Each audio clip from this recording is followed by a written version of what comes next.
My name is Mark Bailey. I am a site director. I've been with Progression for 7 years. My name is Caitlin Moffett. I'm the breaking news reporter at Progression, and I've been here for a month and a half. I'm Kevin Moon. I've worked at Progression for 2 years, and I'm the Senior Director of Financial Planning and Analysis. My name is Sydney Coker. I'm a graphic designer, and I've worked at Progression for almost a year. My name is Greg Rouse. I am an Assistant Director of Reporting and Analytics, and I've worked with Progression for 7 years now.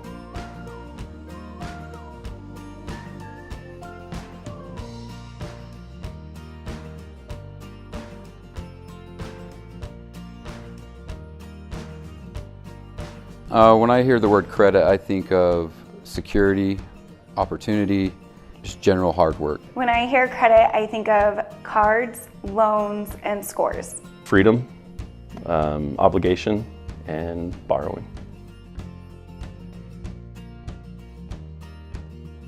I was 18 when I received my first credit card offer. No, I did not accept. I didn't feel like I knew enough about credit to handle having a credit card. I received my first credit card offer when I was 16. I didn't accept it because I was taught that credit is bad. Don't get a credit card because you'll spend money and you'll go in debt. I did not accept my first credit card offer. I wasn't ready to take on the obligation.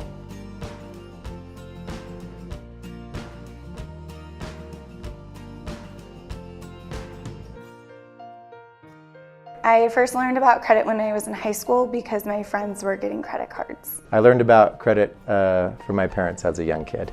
I was first introduced to credit when I was 10 years old, and it was a brief conversation, and my mom told me, don't get a credit card.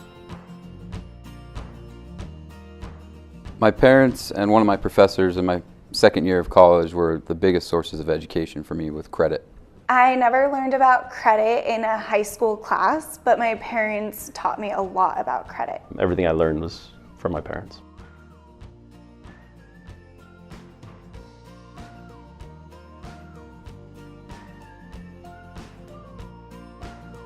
I think credit education should begin when you're in high school because that's the time that kids are starting to look into buying a big purchase like a car and they need to take out a loan.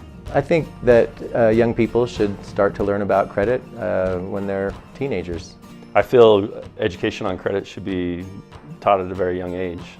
I'm teaching my 9-year-old about credit.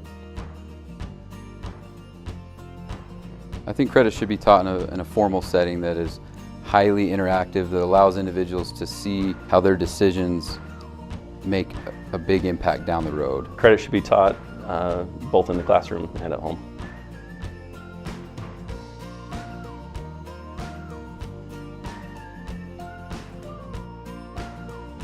I think parents should be responsible for teaching their kids about credit, but I also think that there's opportunities in education and classes for credit to be taught. Individuals ultimately need to be responsible for developing and educating themselves about credit. As a parent, I feel it as my responsibility to teach my children about credit.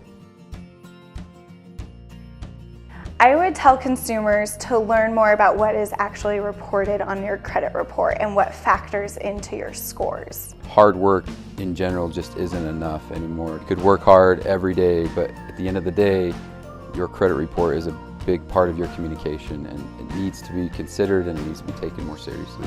Seek out credit education, know what you're getting into. If you don't understand it, jump online, do some research.